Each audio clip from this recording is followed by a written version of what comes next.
Thank you for your question. I think it's only a turn of phrase on which the question was hinged, which was, one, I never said that Copenhagen was headed for something straight, and which was the arena of international politics, where there was a tussle between the two parts. Secondly, I really think that the issue of climate change is an issue that is non-partisan. The fact that it has been made partisan itself is witness to the fact, I mean, if you start dividing the issue along lines of developed or developing, that is when you are playing with the time bomb. And what the developed and developing world is essentially doing is playing out their roles in a polarized structure of international power, where new blocks are emerging and where new interests need to be articulated, where new countries need to get aggressive, because people need to know that they have arrived, or they are arriving, or they will arrive, or they are in the process of arriving. That is essentially the vehicle on which climate change is hinged. And that is essentially the reading one gets from the fact that Obama makes a theatrical appearance in Copenhagen, that he saves the day, the fact that Hu Jintao does some other things, that Manmohan Singh suddenly decides to go. This was never about climate change. There may have been, I don't say the people who went there were not concerned about climate change, but definitely those who had to take the decision never had that in their mind. It was another arena where you would play the game of international politics. Questions from the judges? See, India has been doing the public expenditure in a particular manner. For example, writing off the loans worth 85,000 crore rupees. Suppose India starts raising the standards of living of the people, and the budget is oriented accordingly, then we will be polluting a lot. What would be the implications of this in terms of this Copenhagen? Yes, so I think that that you are absolutely right. In fact, if we look at the arguments of the developing or developed world with regard to climate change, they have a reason to them. There is an underlying reason to this. But their actions, and that is why when a number of people said that it is an intractable conflict, it is an intractable conflict for precisely this reason. Just as India's position on Kashmir is as ingrained as Pakistan's, that doesn't mean a solution to Kashmir is not possible. There needs to be one step back and two steps forward kind of an approach to the entire issue. Now, India will pollute more. There is no, not saying that. But there are certain ways in which India's concerns must also be compensated. But in my opinion, the Copenhagen summit was never about finding a compromise between these two issues, so to say, because climate change was only the arena in which this entire battle was fought. And the way it was fought, the semantics of the entire thing, clearly show that there was more to it. The fact that global leaders arrive, the fact that there are statements given, I mean, this happens everywhere, but the fact that India takes a conscious effort to take its meat. When Manmohan Singh went to Washington, very little was said about, except the fact that some people gate crashed into the dinner. Here you have Jairam Ramesh building public opinion on a daily basis, walking with journalists, entire truth post. There is a building of public opinion. And why is that happening? Because I really see it in a larger international relations space that is being executed.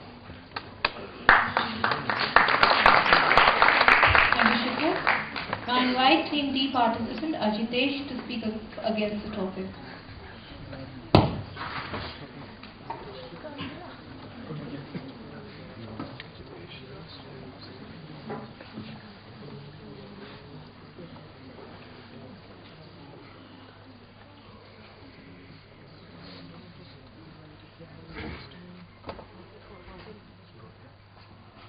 When nations are to be classified on the basis of industrialization, they are divided into developed, developing and the third world. But when nations are to be classified on the basis of responsibility accruing to industrialization, they are forced to be on the same level playing field. Notice the irony. A very good afternoon to the judges and members of the House. I shall be speaking against the motion. In my debate, I shall talk to you about A, the historical context of the Copenhagen summit, and B, actions taken by the developed as well as the developing countries, so that it becomes quite clear as to who derailed the Copenhagen summit. Now, the Copenhagen summit has focused around two issues, which is emission cuts and money. Now, with regard to emission cuts, the IPCC, which is the Intergovernmental Panel on Climate Change, declared that developed countries, including the US, have to reduce their emission targets to 15% of the 1990 level. But the United States of America reluctantly agreed to 4%. Now, on the other hand, developing countries such as China and India, 2 days before the Copenhagen summit, unilaterally declared that they would significantly decrease the carbon emission cuts apart from whatever happens at the summit. So this means that the developing countries went with an open mind to the Copenhagen summit and would have also accepted legally binding agreement, but only and only if the developed countries would agree to carbon emission cuts in accordance with their historical responsibility. Now coming to my second argument, ladies and gentlemen, which revolves around the issue of money. Now for mitigation and to invest in cleaner technologies, poor countries need money. Now for example, India has 24% of people live below the poverty line. They need to invest large amounts of money in poverty alleviation programs. They don't have enough money to invest in cleaner technology. MS Swaminathan was at the Copenhagen summit and he said that India needs to invest in sustainable agriculture, and in the state of Punjab, we are organizing large estates of organic farming. So what India can do, it is doing, but for larger measures to be taken, India does need finance from developed countries. Now coming to my last argument and my last question. Can we trust the United States of America? Obama's words cannot be taken for granted. Why? Because the US Senate has still not passed the emission cuts bill. And as all of you know, the US Senate is notorious for not signing international conventions such as the Kyoto Protocol.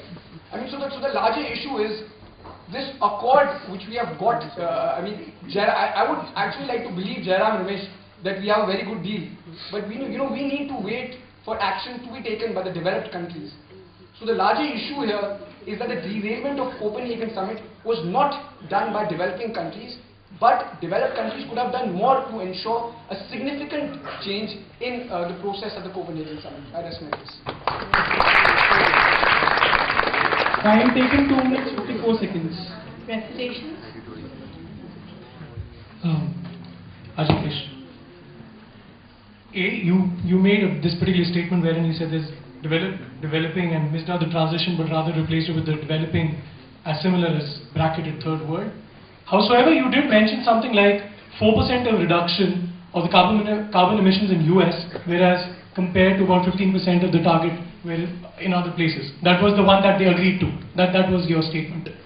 Howsoever, at this point in time, I would like to just state that the cost of reduction involved in the 4% of the US was way more than even 20% or the 17% of the cost of reduction that was involved for India's reduction in the carbon emissions. Now that is because of the existing levels of carbon emissions and also because of the amount of cost involved to decrease the infrastructure and build it on the side of India.